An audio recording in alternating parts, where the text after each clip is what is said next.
Seguimos a la descripción del contexto a partir de una identificación de huellas en las diferentes producciones discursivas.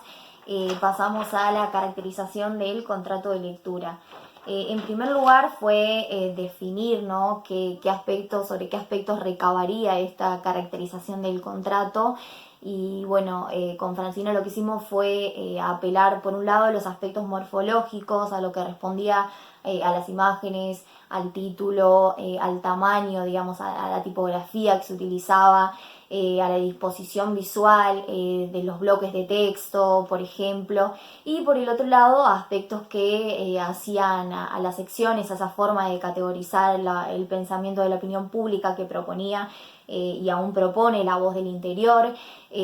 a los métodos de citación, ¿no? Cómo incluye una voz, si de manera directa o indirecta, qué recursos utiliza, y obviamente qué tipo de voces son las que incluía y visibilizaba. Aquí dejamos afuera un poco lo que fue los géneros discursivos en relación a una descripción rigurosa de los rasgos, pero sí en el análisis lo que proseguimos a hacer fue identificar cuando se trataba, por ejemplo, de una entrevista como la de en el año 2018, la que le hicieron a Guadalupe, esta chica que esbozaba su idea de maternidad, o por ejemplo los artículos de opinión que los hemos mencionado en el año 2007 que respondían a profesionales de la salud, y en el año 2018 a políticos que estaban vinculados al debate y que eso a su vez estaba enmarcado dentro de una hegemonía discursiva, según Angenot, que es mucho mayor.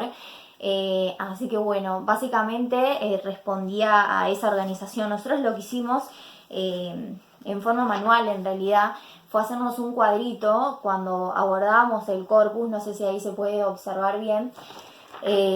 justamente para identificar el título del discurso o algún fragmento en especial, y al lado sí destacábamos si estaba firmado, en qué sección se ubicaba, qué voces se visibilizaban, si tenía multimedia o no.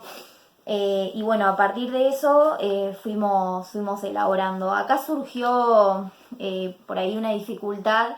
porque a la par que elaboramos y que caracterizábamos este contrato de lectura, como ya estábamos en el abordaje mismo del análisis y extraíamos esos fragmentos, analizábamos a la vez lo que era la enunciación y la identificación de subjetivemas para determinar qué valoraciones sobre personas gestantes hacía el medio. Así que lo que hicimos fue confeccionar también un cuadrito, acá está, en el que, no, a ver, disculpen, acá.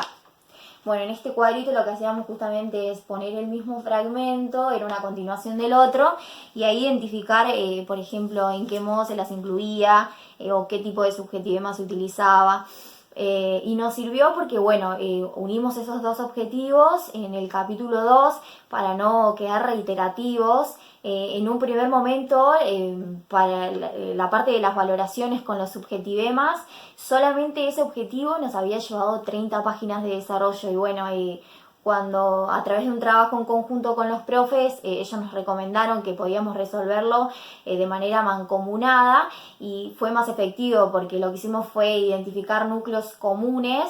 y como por ejemplo el de mujer heteronormada. Entonces lo que hacíamos era extraer el fragmento del corpus y ahí identificar tanto los aspectos que hacían al contrato de lectura como los que estaban estrictamente relacionados a la enunciación de ese contrato de lectura y a los subjetivemas que se empleaban para las valoraciones de personas gestantes. Bueno, ahí pudimos encontrar,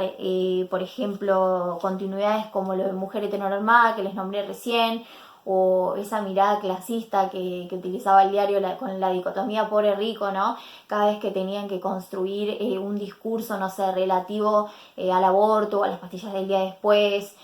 siempre se hablaba en términos de para que las pobres, para que las mujeres débiles, para las que están en una posición desfavorable, puedan acceder a hacer esto. Y bueno, respecto también a las dificultades para caracterizar ese contrato de lectura, lo que pasó fue, a ver, el hecho de haber abordado la versión digital del diario y no versión papel, nos ayudó para indagar en las pestañas que había, y ahí encontramos que en la parte institucional contaban un poco, ¿no? Qué cosas formaban parte de su contrato de lectura, incluso los cambios que hubo, porque no tenemos que olvidarnos que en la década que transcurrió entre el 2007 y el 2018 fue de muchos cambios para La Voz del Interior. Empezó todo el camino del giro que culminó en el año 2016, donde hubo una explosión de lo multimedial, pero por ejemplo en el año 2009 se dio el paso de sociedad a ciudadanos, de ese cambio de sección que bueno, necesariamente modificó un poco lo que fue el contrato de lectura, pero más allá de eso el vínculo fue relativamente estable, ¿no? Bueno, ahora mi compañera Francina les va a terminar de contar un poco cómo siguió este proceso, sobre todo para la identificación de rupturas.